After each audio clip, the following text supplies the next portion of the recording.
Good morning, everybody. Welcome to Sunday Chair Yoga. It's another gorgeous day. I hope that wherever you're at watching this, it's beautiful and that you get a chance to even practice outside, which really helps us get grounded and attuned to what's around us that's beautiful and alive. I find that spending time in my garden, whether it's flowers or my vegetables over here, I just feel that nurturing something that's growing really taps into that energy within us of life. And the color green is associated with our heart and unconditional love. And so just spending time outside in all this green is just such a powerful reminder for me about the potential and opportunity and possibility of unconditional love. For today's practice, you're going to need 2 chairs. So I'm sitting on one chair. I just love these metal folding chairs. I can't remember where I purchased them, but you can get them anywhere.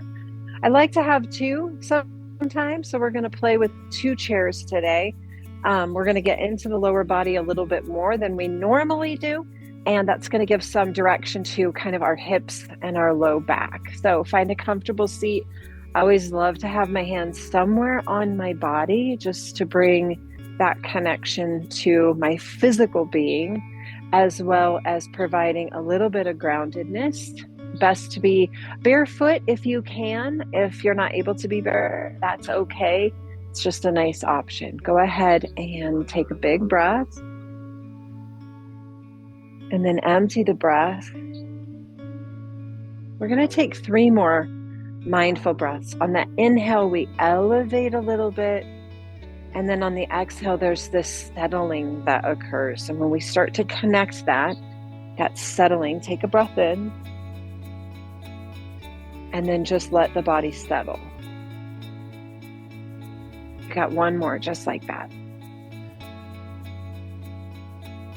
And then empty the breath.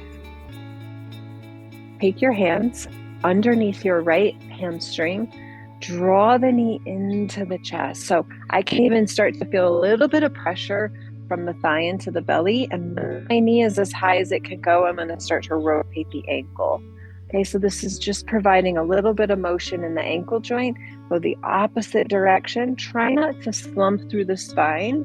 If you have to, you can lean back and put your back against the back of the chair, or you can work just a tiny bit harder with your core and not use the back of your chair.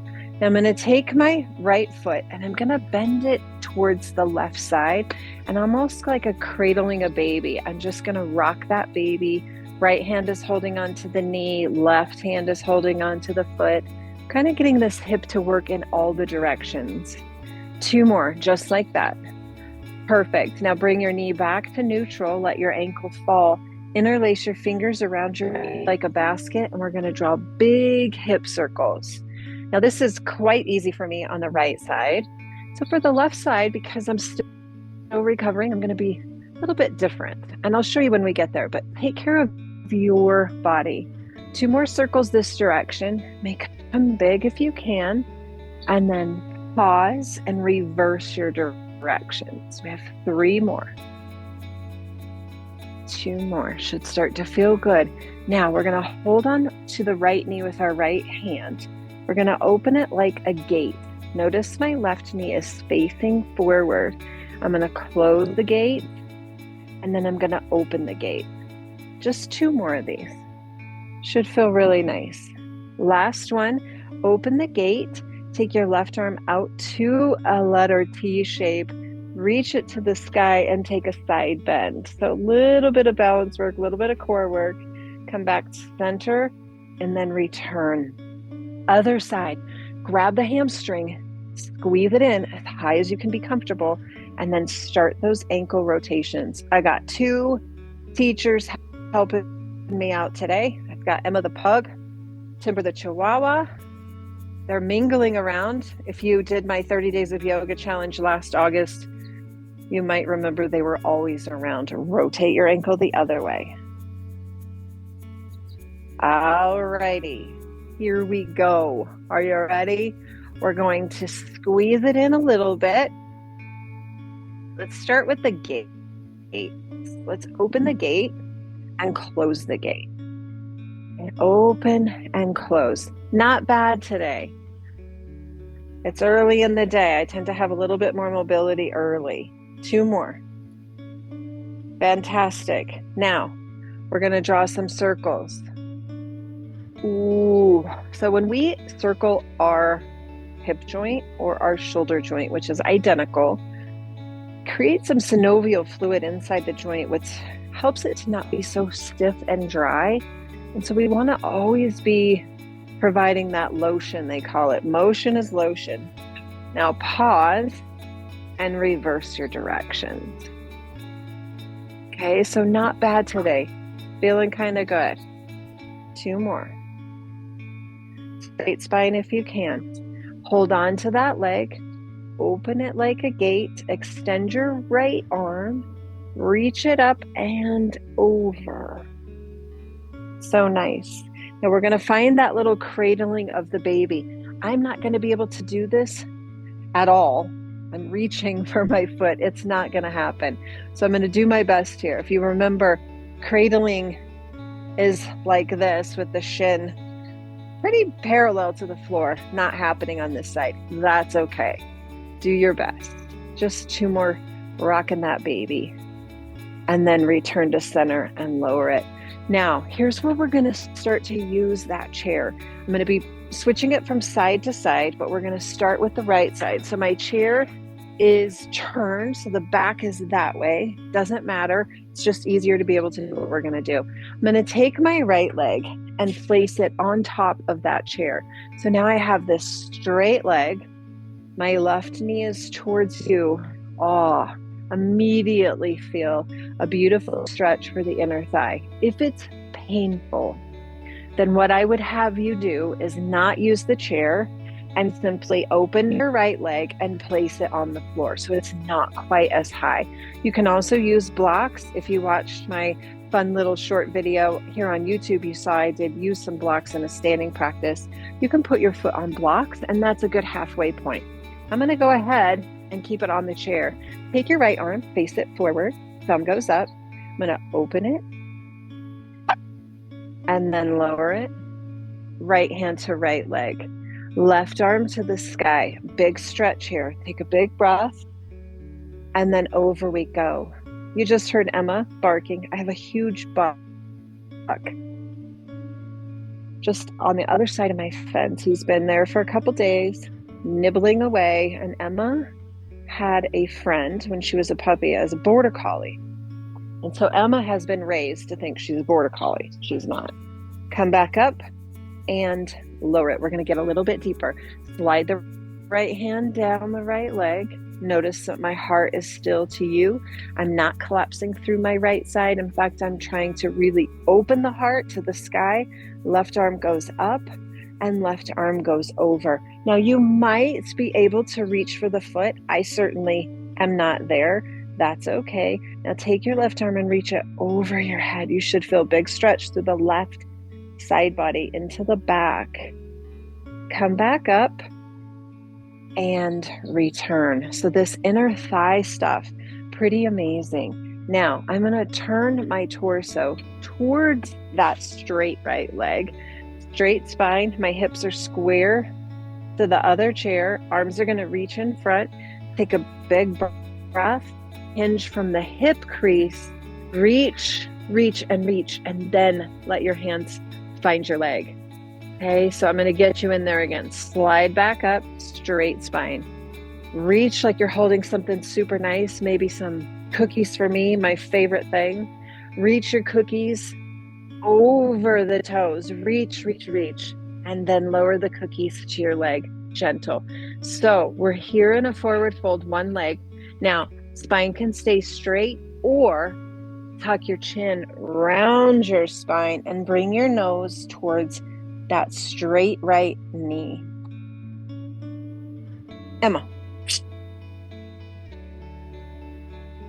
Slowly come up. And then we're going to do the whole thing on the other side. That was a great hamstring stretch. You need to support your leg as you get it back to neutral. Grab a hold of it. I'm going to take my chair and just flip it to the left side. And here we go. We'll see how I do. Haven't done this yet since surgery. I'm going to pick up my leg. I'm going to turn slightly. And there. Okay, so I'm going to bring my heart back to you. My right knee is to you. And I've got this amazing stretch for my left leg that I haven't really been able to feel deep of a stretch since surgery. Haven't been doing much. So it's time. Left hand to the inside of my left leg. Right arm to the sky. Take a breath. And then hinge over. Feel that? Come back up. Return the right hand down. Bring the left hand in. Let's get a little deeper. Slither your left arm down, but don't collapse the left ribs. Keep your heart to me. Right arm up. And then over we go. Reach all the way over. You should feel a big stretch through the right side. Come back up and return. Here's where I'm going to spin on my chair so that I'm facing that straight left leg. Spine is straight. I'm going to hold my tray of cookies. I'm going to reach my cookies as far forward as I can. I immediately feel a big stretch through my hamstring. Take a breath. Lower the cookies slowly to the left leg. Keep your spine straight-ish on this first one. Slither everything back up. We're going to go a little bit deeper this time and hold it. Hold your tray of cookies. Take a breath. Reach your cookies across your toes. Lower your cookies. And now tuck your chin. Bring your nose towards that left knee. So nice. Slither back up. Bring the left knee in. Place it back on the ground, the floor. I happen to be on my deck. And I'm going to show you how we're going to do something a little bit crazy with the chair, but it's good. I'm going to pick the chair back up, move it to my right leg. It's slightly in front of me. Okay, so I have it just slight right side. This is going to be a variation of pigeon, which if you've practiced with me, you know I never teach traditional pigeon. I believe it's got a lot of possibilities of harming our hips. So I'm going to use the chair to get my body into a similar shape. Lift up your right knee and you're going to open it like you're cradling that baby, just like we did. And then you're going to lay your calf and your shin onto the seat of the other chair. Now I'm in the shape. I'm going to hold my right hand onto my right knee, and then my heart is going to go towards the back of this chair. So essentially what I have done is I've brought the floor to me. I could also be doing this seated pigeon, just crossing a leg over the opposite leg. But I like the idea of the chair because I can slightly turn and get a little twist in my pigeon. Okay? I'm not going to be able to do this on the left side, but I'll show you what I can do. Maybe your body is in a similar healing process, or you have something cranky that you need to modify. Come back up. Keep your right knee bent. Keep your leg on the chair. Reach your left arm to the back of the chair. Right arm to the sky. We're going to take a big one here. Right arm goes all the way behind you and it captures the chair that you're sitting on. Now turn your eyes behind you and notice something beautiful. Reach back up with your right hand. Spin your heart back to forward and return. We're going to take it to the left side. So I'm just going to bring my chair slightly in front of my left knee to a diagonal. And I'm going to pick up my left knee and I'm going to place it on the chair. Now I'm not going to get that deep flexion and that deep bend in my left knee. So it's just kind of draped over the seat of the chair. That's going to be my version. I'm going to spin my heart towards the back of the chair, towards my left knee. Take a breath and I'm going to lean slightly forward. This is my version of pigeon in a chair. Now, this is accessible to me. A pigeon sitting in a chair as we normally do it, such as this, never going to happen. So the chair actually works for me. Come back up. I take my right hand to the back of the chair, left arm to the sky. I'm going to reach behind me, capture the chair I'm sitting on, and spin my eyes to the back. It's a deep twist. Reach the left arm back up. Return the heart to front. And let the left leg come on down. I'm going to turn so that you can see where we're going. I'm going to take the chair. It could be right in front of you, but I'm going to turn just so that you can see. Both legs are going to come onto the chair. Okay, so I pick up my right leg, pick up my left leg, and here I am in an L shape. We often do this in a traditional practice, sitting on the mat. Arms are going to hold that tray of cookies. We're going to find the deep hip crease. Take a breath in, reach your cookies to your feet, and then lower your hands.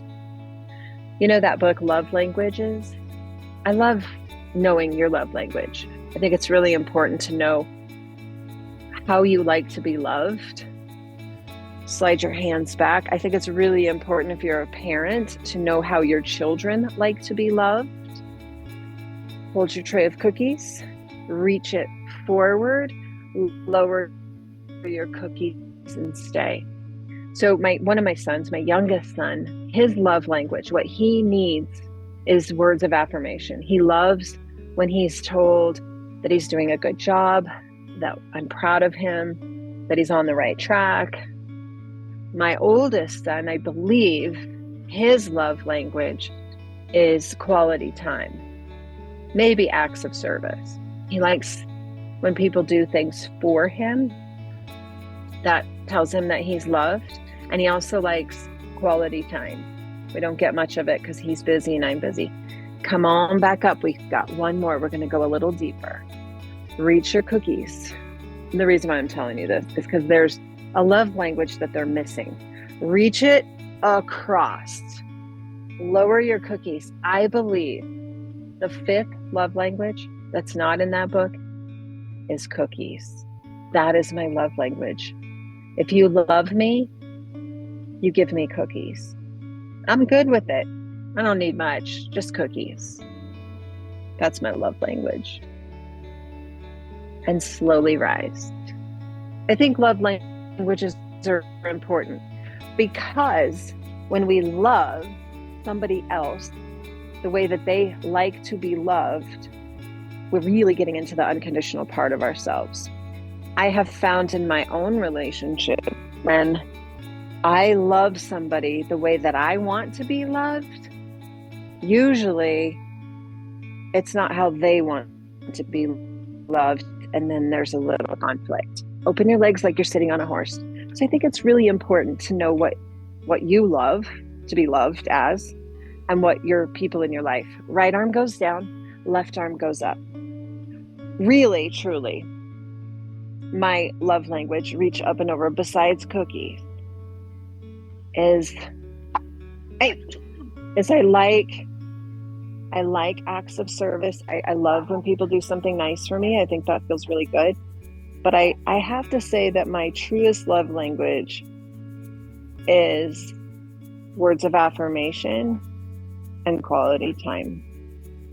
Reach back up, lower your left hand, reach your right arm high and over. Gifts, low on my list. I appreciate gifts, but I don't need them to feel loved.